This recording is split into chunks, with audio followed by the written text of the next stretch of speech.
बंधू भगिनींनो, आता जी निवडणूक होणार आहे त्याच्यामध्ये तुम्हाला असा जनप्रतिनिधी निवडून घ्यायचा आहे ज्याच्यामध्ये सामर्थ्य असेल। निकल पड़ो रे बंधु निकल पड़ो रे, आभा के संग चलो रे भाई निकल पड़ो रे।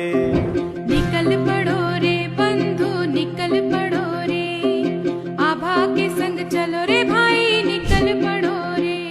अरे नामुमकिन भी मुमकिन होवे करके देखो रे बंधु निकल पड़ो रे, बंधु निकल पड़ो रे। आभा के संग चलो रे राही निकल पड़ो रे। एक नाही